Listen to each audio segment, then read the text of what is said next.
"Mary, it's me," he said, his voice a ghost from the past. It had been a decade since my ex-husband and our son's wife vanished into thin air after eloping. I'd buried thoughts of them deep within, avoiding the pain they left behind. But now, unexpectedly, his voice pierced through the years. "I'm going to move into your parents' place. You're still there, aren't you?" His demand was as startling as it was unwelcome. "I'm sorry for the abruptness, but you need to vacate my home," he insisted, leaving no room for negotiation. His request caught me off guard. A decade had passed since we last exchanged words, and his sudden reappearance left me bewildered. What could he possibly want now, after all this time? And why was he asking to move into my parents' home with his unfaithful partner? "Still bunking with the folks, huh? Any new spouses since we last talked?" His inquiry dripped with a mix of curiosity and condescension. "Get out of there pronto." Anger surged within me for the first time in a decade, fueled by his audacity to mock me further. Little did he know, my living arrangements had changed drastically over the years. "Sorry, but if you're eyeing my parents' place, you're out of luck," I retorted. "Huh?" His confusion was palpable, a stark contrast to the rage boiling within me. I made it clear to him that after a decade, my determination had only grown stronger. Mary Kane, 60 years old, and still teaching part-time at a private school, I asserted. Despite being at retirement age, I persisted with my part-time work, albeit with a reduced salary. My admiration for my parents, both esteemed educators, stemmed from cherished memories of my childhood. Their influence fueled my ambition to follow in their footsteps. There was a time when I had a husband, Stephen, but that chapter ended in divorce a decade ago, and now, out of the blue, he resurfaced after all these years of estrangement. Stephen and I first crossed paths in college, back when I was just 21, juggling part-time teaching at a tutoring center with my studies in education. Stephen, a fresh face at the tutoring center, had recently stepped into the role of a part-time teacher. Despite his seniority in years, it fell upon me with my longer tenure to mentor him as directed by the center's director. As I guided him through the ropes, our camaraderie blossomed into a close friendship, which eventually bloomed into something more. 3 years of courtship later, we exchanged vows and welcomed our son, Michael, into the world. With graduation came a full-time teaching position for me, prompting my departure from the tutoring center. Our journey together as a family was just unfolding, filled with promises of a bright future. 25 years flew by, witnessing Michael find love in Sarah, whom he'd met during his studies at a design school in New York. We rejoiced in their union, hopeful for the happiness they would build together as a couple. Then, unexpectedly, Michael returned home, burdened with something he needed to share. "Mom, you're still married to Dad, right?" His question, though seemingly innocuous, stirred a mix of emotions within me as I welcomed him back, the worry beginning to settle in. I spotted Dad strolling through Brooklyn with Sarah, Michael disclosed. "Okay," I replied, my mind racing with disbelief. According to Michael, he caught sight of Sarah and Dad arm in arm last Friday night in Brooklyn's bustling hotel district. Suspicion gripped him, prompting him to tail them discreetly. His surveillance led him to witness them disappear into a hotel. I couldn't wrap my head around it. Despite being in-laws, Stephen and Sarah shared a bond akin to that of a father and daughter. The notion of them meeting privately, let alone in a hotel, seemed unfathomable. I clung to the hope that it was a misunderstanding or a nightmare, but Michael's evidence shattered that illusion. The image on Michael's phone screen depicted a crystal-clear snapshot of Dad and Sarah entering the hotel arm in arm, unmistakably captured on a Friday night. Dad's excuse of overtime at the office crumbled in the face of this damning proof. Additionally, I couldn't shake off the memory of Stephen's frequent late arrivals home over the past few months. His explanations vary from happy hour gatherings with colleagues to sudden business trips or urgent work demands on holidays. Initially, I accepted his excuses without much skepticism, but upon closer reflection, I realized these occurrences had become more frequent lately. There seemed to be a pattern emerging, one that made me increasingly uneasy. Could these excuses be a cover for spending more time with Sarah? Requesting Michael to forward the image, I assured him I would confront his father before bidding him good night. Anticipation gnawed at me as I awaited Stephen's return home that evening. When he finally arrived, the scent of alcohol clung to him, aggravating my nerves. Summoning my courage, I approached him directly. "Stephen, Michael mentioned something today. Did you meet Sarah last Friday?" "Yeah," he stammered, his response lacking conviction. We did cross paths briefly. We chatted a bit, I think. His sudden alertness and the shift in his gaze didn't escape my notice. Sensing my apprehension, he countered with a question of his own. What exactly did he tell you? He mentioned spotting you and Sarah entering a hotel in Brooklyn. I disclosed, my voice tinged with concern. As I spoke, I held up the picture Michael had given me. Stephen's reaction was immediate. His eyes widened, and he seemed to choke on his words, his gaze darting around as if seeking an escape. Finally, with a heavy sigh, he seemed to resign himself to the truth. I can't believe Michael caught us, he muttered, his tone a mixture of surprise and resignation. I let myself get carried away. It's unforgivable. My heart sank as his admission sank in. No way, Stephen, I whispered, struggling to comprehend the betrayal. Realizing there was no use in denying it any longer, Stephen began to spill everything. He confessed to starting a relationship with Sarah 6 months prior, swayed by her advances and feelings that now eclipsed those for me. My mind reeled at the revelation. Had their affair begun around the time Michael and Sarah celebrated their 3rd anniversary? Despite my trembling shock, Stephen pressed on with his confession. I want to marry Sarah, Mary. I'm filing for divorce, he declared, his words like a dagger to my already shattered heart. I objected vehemently, my mind spinning with disbelief, but Stephen remained resolute. I can't continue like this. It's over between us. The following day, Stephen failed to return home. His absence was accompanied by a notable absence of his belongings and a finalized divorce decree left on the table. Later, a distraught call from Michael revealed that Sarah had disappeared, taking the divorce papers with her. It seemed she had no intention of coming back. The shock of Stephen and Sarah's sudden elopement left me reeling. That marked the end of my marriage to Stephen a decade ago. After the divorce, we sold our shared home, and I found solace in a new residence closer to my workplace. Initially, the loneliness of my new surroundings weighed heavily on me. Yet, as I immersed myself in my work, I gradually discovered that time had mended my emotional wounds. Teaching proved to be a powerful balm for my emotional wounds, a fact I only realized with hindsight. The steadfast dedication to my fulfilling career played a pivotal role in my healing journey. Continuing to work part-time at the school even after retirement, I found purpose and joy in the daily interactions with both colleagues and students. With each passing day, the weight of Stephen and Sarah's betrayal diminished, replaced by the gratification of nurturing young minds. 10 years on, thoughts of Stephen faded into the background of my life. While my income saw a decline after transitioning to part-time teaching, it remained sufficient for me to stay engaged with the school and the students who held me in high regard.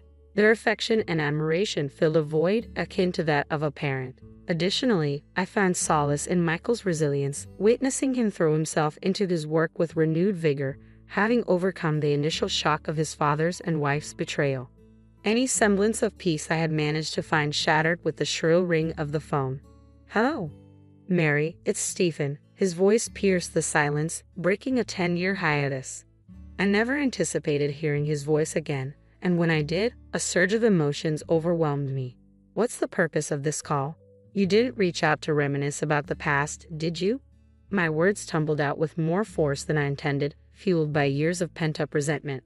After all, it was Stephen who had insisted on the divorce, leaving me to pick up the pieces. Stephen, ever composed and seemingly indifferent, countered, "Come on now, what's the point of this? Why did you even bother contacting me? You're the reason we're no longer together. I've moved on, Mary. You're not my husband anymore, and I have no interest in seeing you or hearing your voice. Let's cut to the chase, Mary. You're back at your parents', right?" His casual interruption grated on my already frayed nerves, prompting me to raise my voice once more, struggling to contain the surge of emotions stirred by his insensitive and light-hearted tone. Stephen pressed on, oblivious to my turmoil. "Sarah's expecting," he announced, the news hitting me like a freight train. "But raising a child is proving more financially challenging than we anticipated. Making ends meet has become increasingly difficult." According to his account, despite the significant age gap of 30 years, he and Sarah had shared a passionate bond. However, the dynamics shifted when Sarah fell pregnant last year, upending their lives. Both Stephen and Sarah had quit their jobs ahead of the due date, only to find themselves struggling to secure new employment. Forced to scrape by with part-time work, they faced mounting financial strain. With Sarah unable to work following the birth, Their precarious financial situation loomed large. I reached out to Michael and my parents for help, but they all refused. Stephen chuckled over the phone, his words carrying a bitter edge. Stubborn lot, aren't they? His laughter echoed in my mind, conjuring images of Stephen's stern father, determined mother, and sullen younger brother, faces I hadn't seen since their wedding 13 years ago. His family, a portrait of strictness, resolve, and seriousness, had cut ties with me after the divorce. Yet, despite our estrangement, I never imagined Stephen as the type to tolerate infidelity or betrayal within his own family. "So, what? You expect me to stay in our old house?" I said yes, but first prioritize your relationship with your wife. Your eldest daughter and first grandchild should take precedence over a mere teacher. Leave now. His abusive tone ignited a fierce anger within me. Had my memories of Stephen over the past decade been too idealized? I hadn't anticipated this callousness from him. Then a realization dawned on me. In a subdued voice, I uttered, "I'm sorry, but if you're referring to my parents' house, it's no longer ours." "What do you mean?" Stephen's confusion mirrored my own until I clarified. "Both my parents passed away, Dad 3 years ago, Mom just last year. Their house became too much for me to manage alone, so I sold it. I don't have a house to offer you, Stephen." "Huh. I won't disclose my current address, and even if I did, you're not welcome here.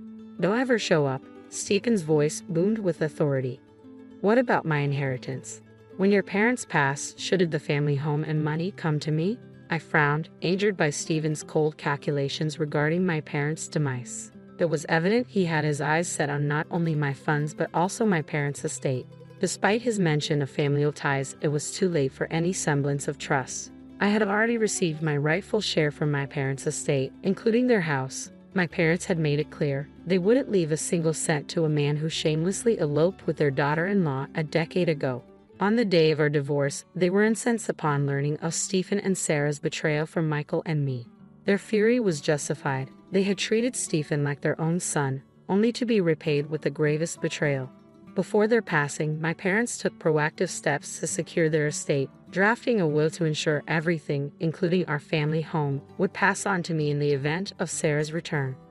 7 years after my father's demise, my mother followed, leaving me the sole inheritor of our family's estate. While reluctant to part with the cherished memories embedded in our home, I honored my parents' wishes and decided to sell it. They hoped it would shelter someone more deserving than Stephen and Sarah.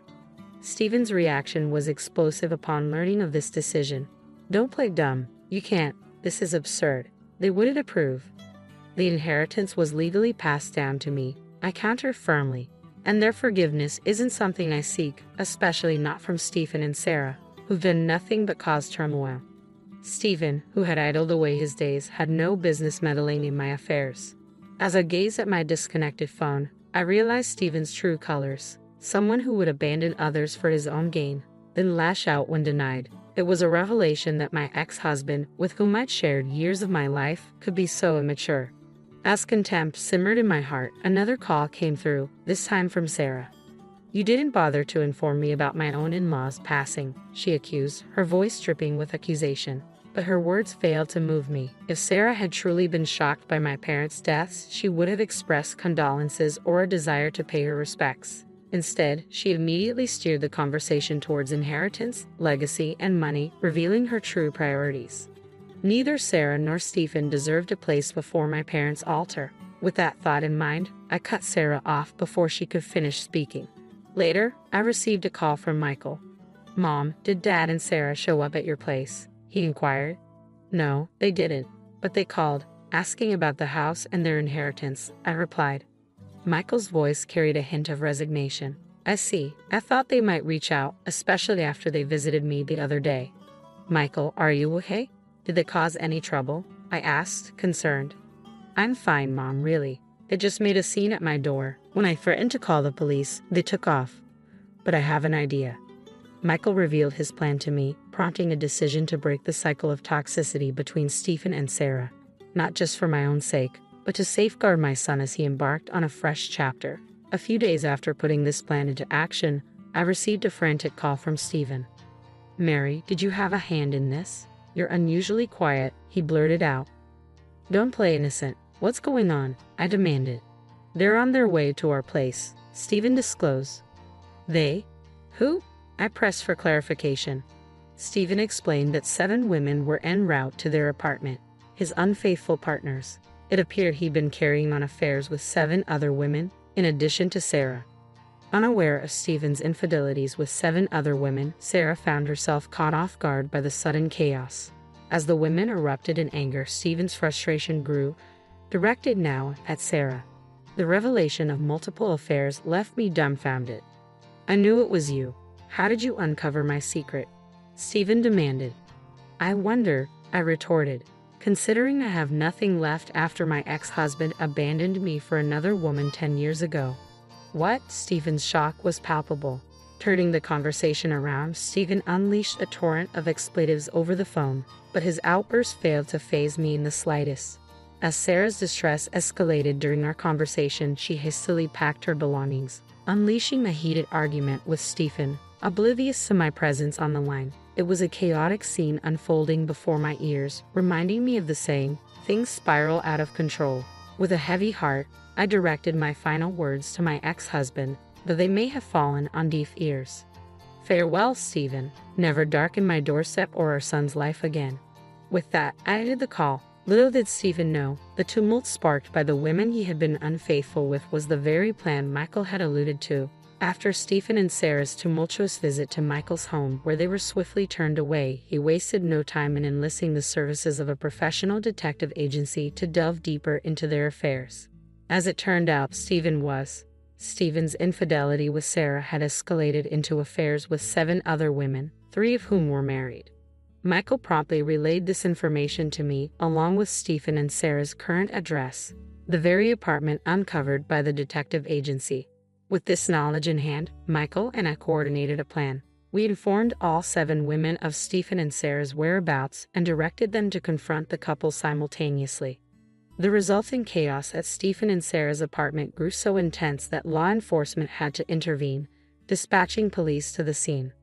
Sarah ended her relationship with Stephen, and he found himself facing lawsuits from 3 aggrieved husbands, each demanding alimony payments exceeding 3 figures. Losing Sarah, his home, and his financial stability, Stephen now lives as a homeless individual in a park, struggling to make ends meet. A colleague spotted him seeking assistance at a soup kitchen. Meanwhile, Sarah, facing her own financial burdens, was hit with alimony demands surpassing 3 figures. Forced to borrow money to cover her expenses, she turned to a black market lender, a decision that would soon prove ominous. Shortly after securing the loan, she was forcibly abducted by intimidating individuals in a car, and her whereabouts remain unknown. 10 years have passed, and I've finally reached a final resolution with Stephen. Once again, I've returned to the tranquility of my life. While I remain single, contentment fills me as I immerse myself in the vibrant atmosphere of school. That alone is sufficient for me. In time, Michael found love with a woman who has a child of her own. They are now dating with the intention of marriage. My heart swells with hope that Michael, too, will discover a newfound joy and purpose in life. I was happy and making good money. You owe $30,000. I was shocked when my credit card company called me on the phone. What? There's no card? After that, I stopped the payment right away. My husband called me 1,000,000 times while he was away. I got it all and did something about it. I am 29 years old, and my name is Haley. I work for a company now as a boss. Christopher is my husband. We met in college and are the same age. This year marks the 3rd year that we've been married. It seems like a lot of people around me quit their jobs when they got married, but I'm still writing this. I earn more money than my husband. We don't talk about it, but I worry about our future when my husband's only source of income is gone. I'm sure he does too. My husband, on the other hand, is not a pimp. We each have our own pocket, and we split the cost of living 50-50. I can spend the rest of the money however I want. This meant that I wasn't too unhappy with the fact that we were working together and that our lives were going well. Oh, I guess I spent a little too much this month too. I thought as I looked at the debit notice email on the train ride home. That being said, I should look again to see if any services I haven't used in a while are still set up. That's what I thought as I closed the email. That time will probably never come. I couldn't remember the password to get to the page where I could see my credit card bills. It's tough to find the drive. I can't get through to the help center. On the world's end, why should people who are working call the call center when it's only open from 9 a.m. to 7 p.m., Monday through Friday? There's no doubt that the lines are long at lunchtime. I'm still signed up for a service, though, so I should be okay. In other words, the call center will call you if the monthly amount is more than $10,000. You're not wrong when you say that this confidence that everything will be okay has made me less likely to call the call center. But shopping online takes my mind off of work worries.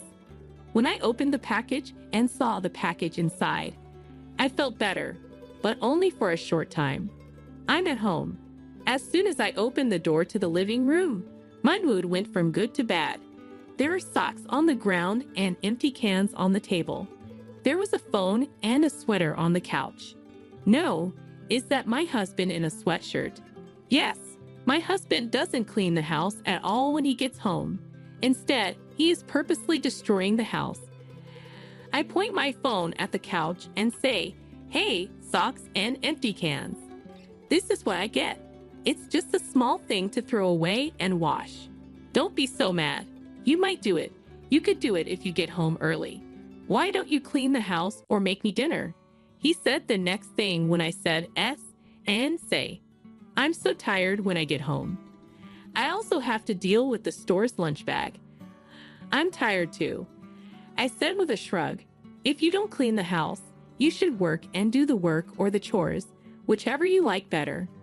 Oh, please be quiet. I understand. And the fact that he said it twice showed that he wasn't feeling it. I gave my husband a mean look.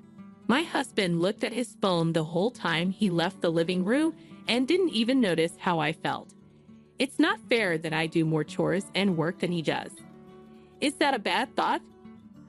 I don't think so. But I'm not sure if I went too far. Because my husband is sometimes crazy, I was afraid he would get stubborn and make the house even messier. But contrary to what I thought, what I said that day seems to have made a difference. Yes, my husband has been coming home late ever since, even on days when I got home before him. He began to show up. It looks like he was working extra hours. He must have changed his mind. Because I was so happy, I worked harder than ever on my tasks. My husband is busy, so I have to clean the house. I didn't think about the fact that my husband was doing that at the time. Yes, it's Christopher's room. He hasn't cleaned it in a while. And that day, I got home before my husband did. It had been a while since I had been in his room. As expected, there were a lot of empty bottles and cans lying around. Throw this stuff away. Oh, even on the bed. Then I looked at the bed and thought, what is this? There was a package wrapped in gift wrap. That bag was my favorite brand. I had to shine a light on it because I couldn't see it well. Oh, could it be my birthday present? Yes, my birthday was the following week, even though it hurt. I chose to act like I hadn't seen the package and leave it alone. But on my long-awaited birthday, the box never showed up. Hey, do you know what day it is today? Oh, it's your birthday, right? Yes. Did you forget? No, I remember, she said. Aren't you happy about something? Didn't I give it to you last year? What did you do? You know, you're old enough to be honored. My husband spit that out without a care in the world and went to his room. Then what do you mean? It was that box that made me feel uneasy from that day on. Right then, something took place. My husband said all of a sudden, "This is it. I'm going on a work trip to another country next week." What? A business trip to another country? Had to raise my voice. That's not how I remember your business being. You've never been on a business trip outside of the United States, let alone within the country, have you? Then my husband said, they gave me this assignment because I've been doing well and deserve it. Oh, uni? He told me I could believe him if I hadn't seen the box, but I couldn't accept what my husband said at that time. I was scared to go into his room on the day of his business trip after seeing him off early in the morning. I then checked under the bed. There wasn't a package there. I was sure. This isn't a business trip abroad, right? I was able to move my heavy body to work with this feeling in my heart. I was still not in a fit state to do any work though. Several times, my hand stopped.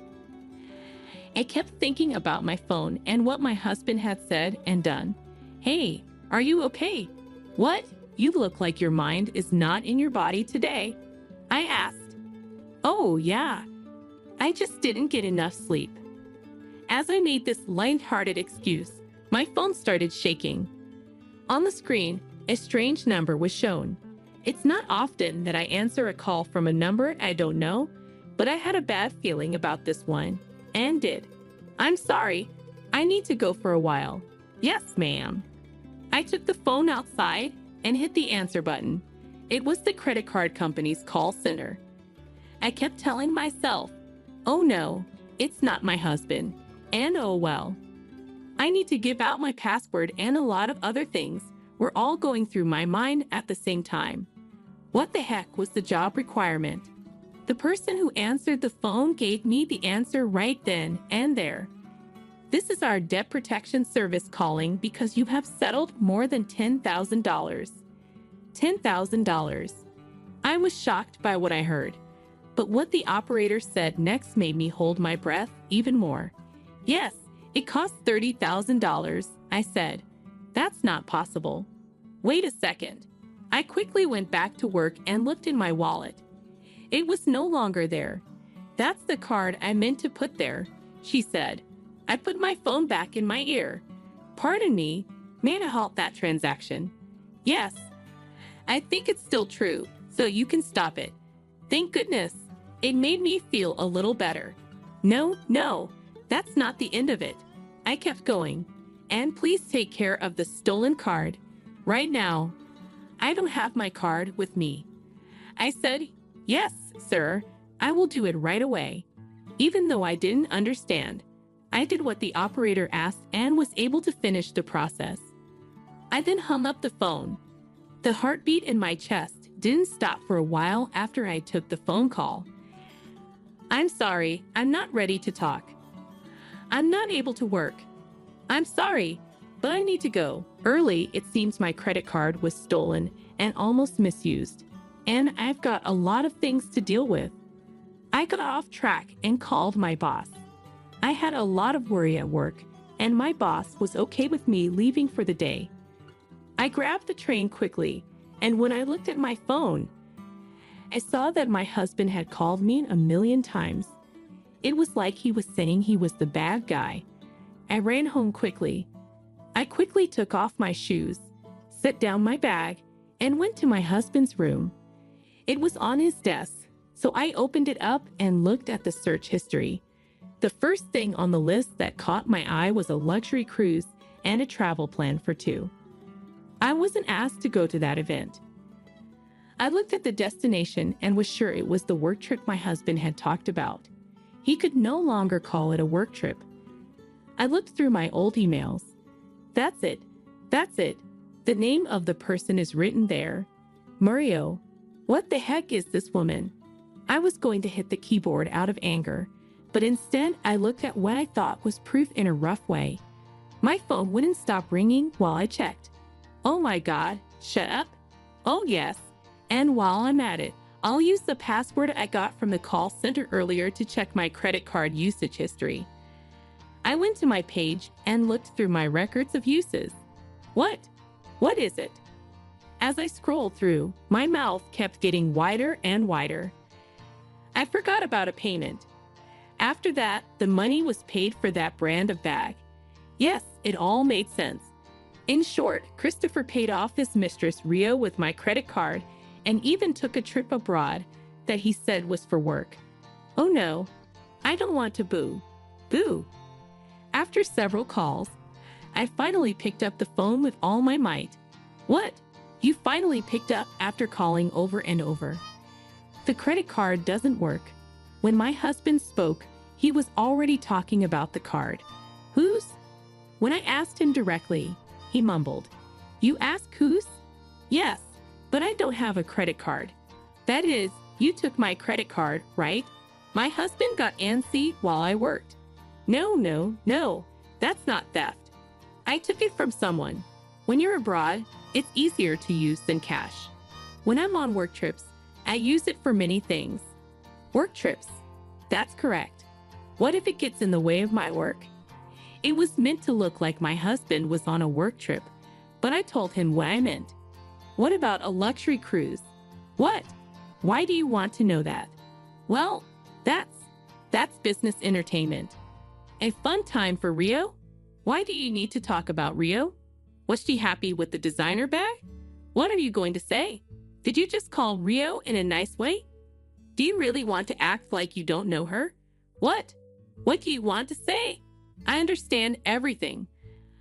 I know that you tried to spend $30,000 on a luxury cruise and a vacation package for couples.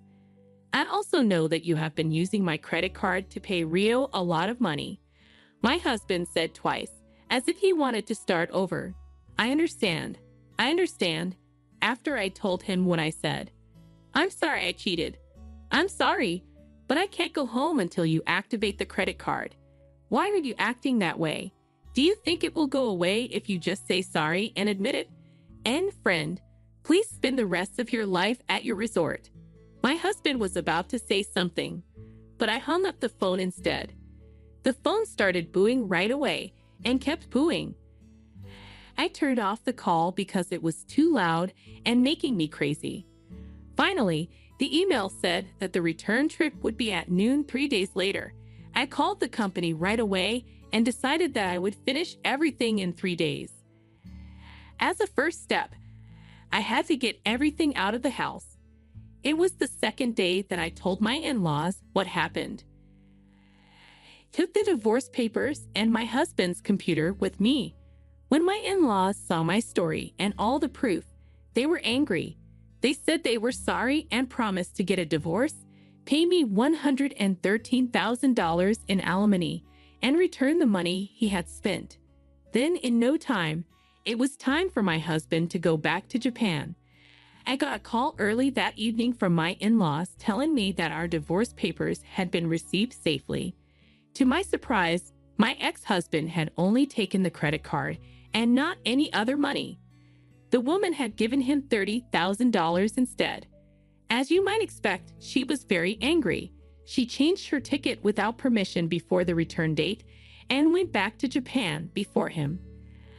I asked myself why she didn't just take the plane ticket and visa from my ex-husband and leave for Japan. While I was listening to the story, I thought about how when my ex-husband got back to Japan, my things were gone from my house and my phone wouldn't connect. So he ran to my in-laws' house. He got in a lot of trouble there and had to write divorce papers. In other news, the woman is now also asking for her $30,000 back, and the ex-husband is rolling his eyes up into his head. After he paid them back once, they made him live like a junior high school student with a 20-hour curfew while they watched over him until he paid the whole amount back. I finally made a $9,000 claim against the cheating wife after getting information from my in-laws about what had happened and how to reach them. This ended the problem. When I went back to work the next day, many of my bosses and coworkers were worried and called me. "Hey, are you okay? I'll listen to the story if it's okay with you. Say thank you. I'm thankful to work for such a friendly company. Every once in a while, I'll buy you a drink. Let's get a drink. It's really just a game of whining. Thanks a lot." As I drank the beer, I poured all of the past into the center of my mind. I love it. From now on, it looks like only good things will happen. Yes, that's right.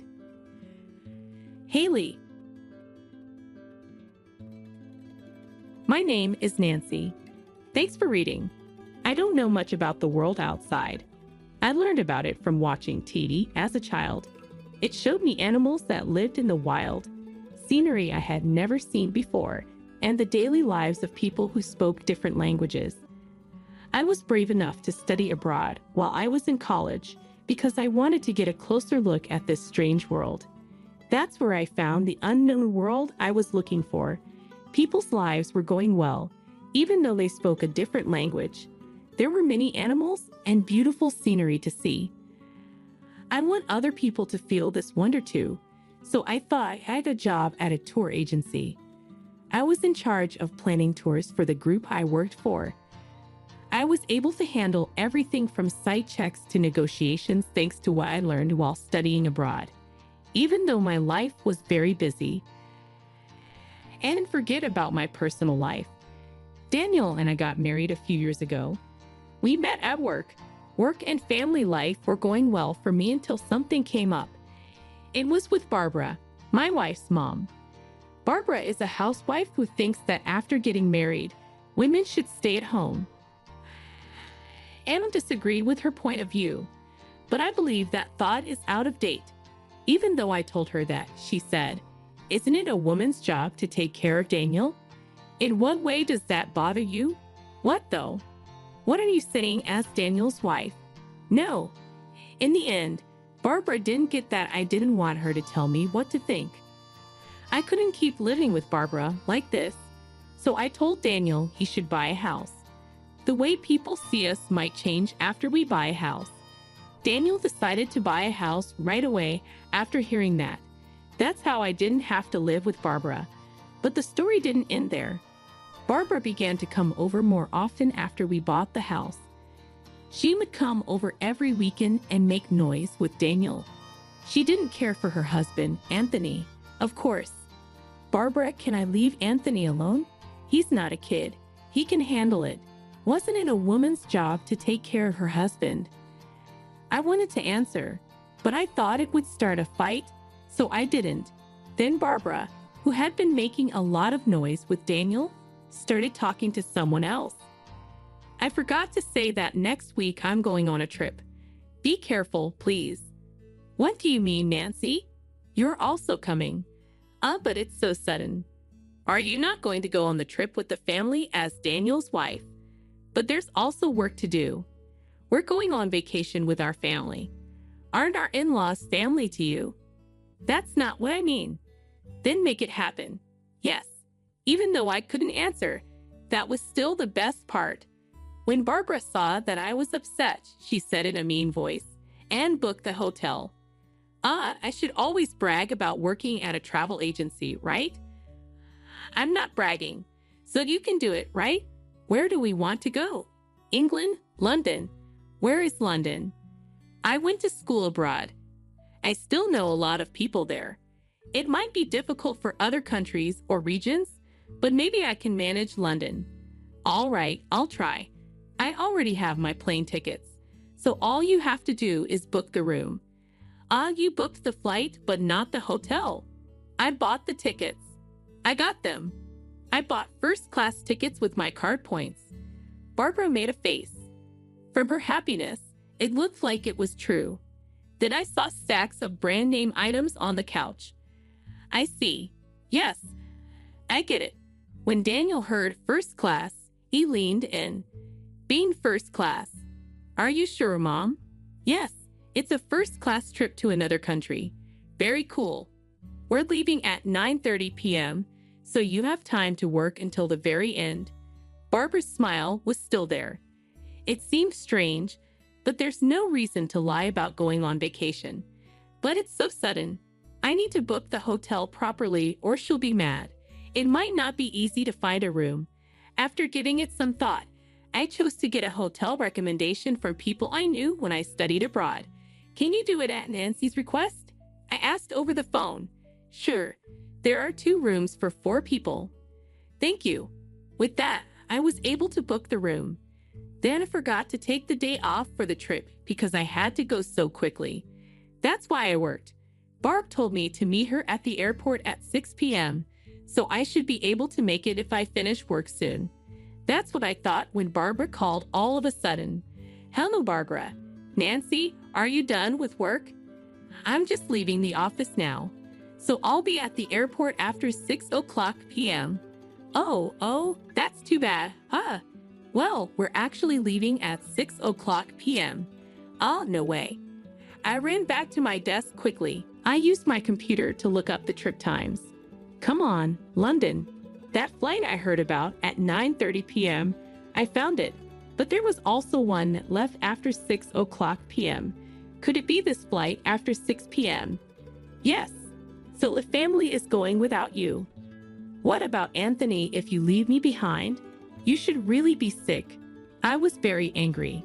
How could she have planned so well to leave me out? Not forgivable. Barbara would benefit from seeing how angry I am, though. Even though it meant putting on a brave face, I had to hide how I felt. Barb, I clenched my teeth and told her. I booked the hotel, so Daniel knows the name of the hotel. Now there's nothing you can do. Barb laughed on the other end of the line. I was angry, so I told them, go without me. I like that better. Our family doesn't need a wife like you. Not useful. How do you mean? Do you not know? Because of work, you don't do your chores. Daniel is not happy. I do have a lot of work to do, but I've never skipped doing my housework.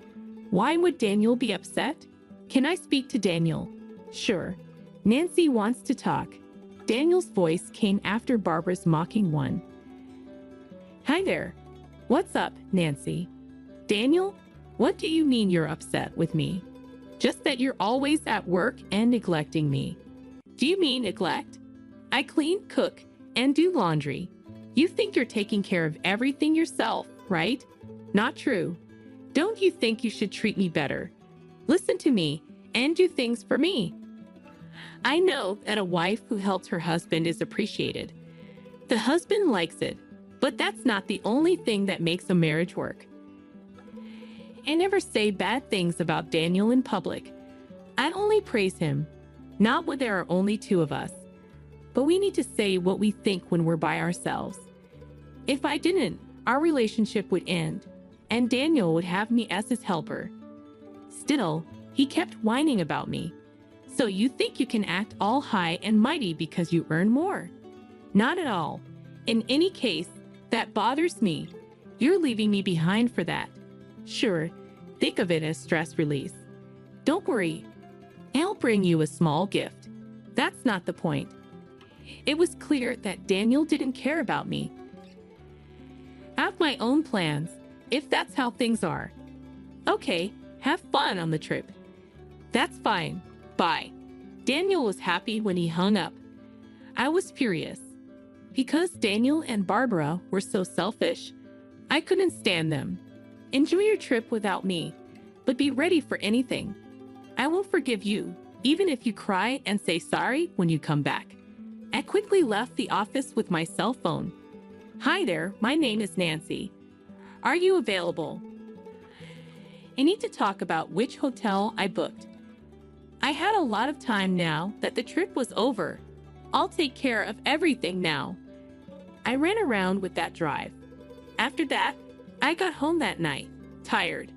The phone rang right then. Hello, Nancy. What were you thinking? Barb was on the other end of the line, and she sounded very angry. I was lying when I knew the reason. Barbara, how is the trip going for you? That's not what we need right now. The hotel won't let us check in. Did you have a reservation? You made the reservation, didn't you? I canceled it because I wasn't going. Huh? Then what? Where are we going to stay tonight? I don't know, Nancy. The angry voice of Barbara could be heard, but she is in London. It's not scary at all that she's mad on the phone. That's tough, not having a room while you're away. You could have anything happen. Huh? You should know that it's not the best place. Wait. Help me. Barbara sounded scared, and then there was a faint noise in the background. There's an empty room. Anthony is trying to make it possible for us to stay there. Daniel's voice was there. Is that true, Daniel? It looks like it'll be fine, you see. Nancy knew about that. The tone of Barbara's voice changed from sad to happy, as if her tears earlier were not real. I heard you, Nancy. I feel bad for you. It didn't go as planned. Because I canceled, the room was free. All of this was part of my plan, though. I had another goal in mind. I was glad there was a spot open. I thought you'd be proud that they canceled our hotel reservation. Didn't you? No, not really. Don't you feel frustrated? If you're mad, you can say so. I just changed my mind and won't be going. Trying to look strong. What a shame. This is typical of Daniel's useless wife. Barbara let out a loud laugh. Then she kept talking about how beautiful the place was and how good the food was, among other things. I finally got tired of listening and quietly hung up the phone. It's likely she didn't even notice. That thought made me smile a little. Anyway, we only have a few more days to go. I got ready and ate dinner. After a few days, Barbara called me again as I was on my way back from somewhere to the station. Hey, Nancy. How are you? What the heck is going on? Not once more. What is wrong with this hotel? What are you talking about? Barbara's story. In short, Anthony was able to get them to stay in the room I had to cancel because of his negotiation skills. The talks that Anthony was having went smoothly. The girls would stay in a room that was left open. The plan was for them to stay for 4 days and check out today, but the hotel charged them £8,000 for their stay. Then what's the matter? It costs £2,000 a night, right? Huh, you'd pay about $2,500 a night for that. It's silly. Does that mean it's for 2 rooms?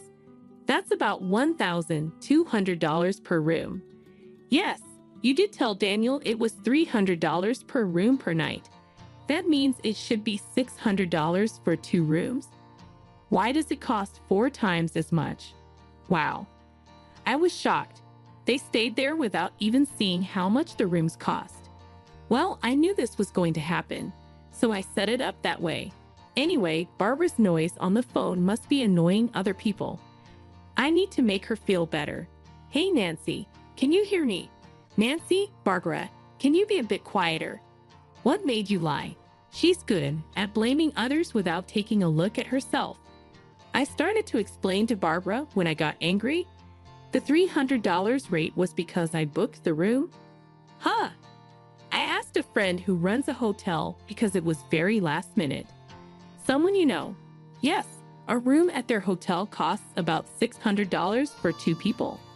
Why then $11,200? That price gets you a really nice room. A friend helped me out. Help me out. Since there were no other rooms available, they set up a nicer one. So, is this the regular price? Barbara is sounding tense. When Barbara told me there wasn't enough time for the trip, I told my friend that any room would do. The only available room was a pricey suite. My friend was kind and gave me a low price. I didn't ask Barbara to leave me behind. I told my friend right away what was going on and got the room canceled. While I couldn't leave Barbara and the others without a place to stay, I did offer to do so at the normal rate if they came. Since Daniel had told Barbara about the hotel, I knew she wouldn't check the price, and I was right. You knew you were supposed to say that. It won't help to yell. Make sure you pay. Nancy, we're not going to pay. You do. But if you don't pay, you'll be arrested. Pinned up. Of course, problems overseas can be a mess. Do you agree with that? Barbara didn't seem to know what to say. Barbara yelled, "Don't mess with me," just as I was hanging up the phone because I thought I had won.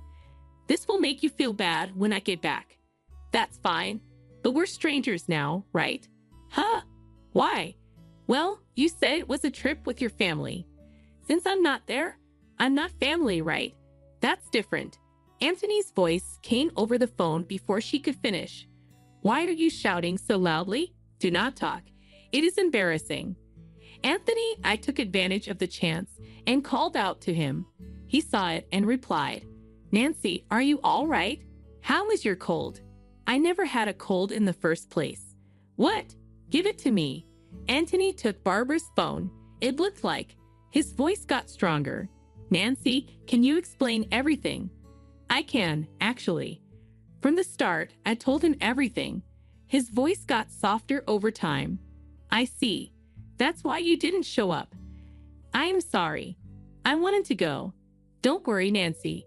You're not to blame. Daniel and Barbara are there. A whimper could be heard from far away.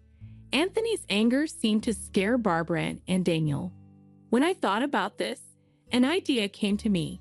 Should I explain to Anthony what Barbara has been up to? I believed that. This is why I turned to Anthony. Anthony, can I tell you something? What is it? Barbara comes to our house almost every weekend. I know that. And when she throws away receipts at our place, there are piles of them. What receipts for brand goods? It's fine to buy a lot, but please dispose of the receipts at your place. Barbara wasn't just making a lot of noise at our house. She was also buying brand name items and throwing away the papers to hide them for Anthony. She thought this way she wouldn't get caught. Of course, I'm a witness, so it's pointless. Anthony didn't seem to know, though. That's interesting to know. Also, tell her to stop talking badly about you at our house. She talks about me too. Yes, she does say you don't make much money. Daniel also says that he is a bad dad. I think. Anything else? Well, I finally let out all of my anger on Anthony. Even though some of it wasn't directly about Anthony, he listened quietly and then said sorry to me at the end. Sorry about that. I get it now. Understand what? Why Barbara didn't want to use her card to pay for the hotel. Probably because the cost was much higher than she expected, close to her credit limit. Sorry about that. That voice was Barbara. It's not okay that you waste so much money. Barbara, I want to get a divorce. Please, don't do that. After Anthony's yelling, Barbara's sad voice came next. He yelled at Daniel too. Daniel, why don't you defend your wife? That's, please stop coming to my house. Just think about this. Yes, sir. Daniel seemed incredibly obedient. He probably didn't think it was a big deal that his parents kicked him out of the house. That's when I dealt the last blow. So, Daniel, it looks like you're going to live alone now, huh? What do you mean? At that moment, Daniel's voice grew louder. He must have taken the phone. I moved my phone out of the way and told him what was going on. Daniel, I want a divorce. A split up. Are you kidding me? No, I mean it. The house is already gone. You bought it? Why do you not tell me about that? That's our home. No, that's my house. But I also had to pay the bills. You weren't. I said, how do you mean? Every month, I gave you some of my pay. That was for living costs. I paid the payment myself because a few hundred wasn't enough. With my name on the house, there was no reason to be upset. I decided to get a divorce from Daniel because of this event. I sold the house that made me remember bad times when I lived with him. That means you'll be living by yourself. Wait, give it some thought. No, it is set. When I find a place, I'll get in touch with you. After that, I'll send you the written notice. Notice from the government. Of course, I'll be asking for money in a split. Await my arrival. I didn't care that Daniel was crying on the other end. The call ended. After that, Daniel and I got a divorce after talking about it. Anthony actually split up with Barbara too. Barbara didn't get any money in the split because she wasted money, so she was left on her own. I was just kicked out of the room. Daniel was almost broke because he had spent all of his money on useless things, except for the few $100s he gave me every month. He now lives in a rundown flat and takes the bus to work. But Daniel might be doing better than Barbara. With no money or a place to live, Barbara had to get a live-in job. Daniel's place was too small for her. From morning to night, she works hard. It's going well for me. Since I'm single, I have more time on my hands and can handle calls from abroad. A lot of people at work depend on me now, and there have even been rumors of a raise to department head. I'm busy planning new tour packages while I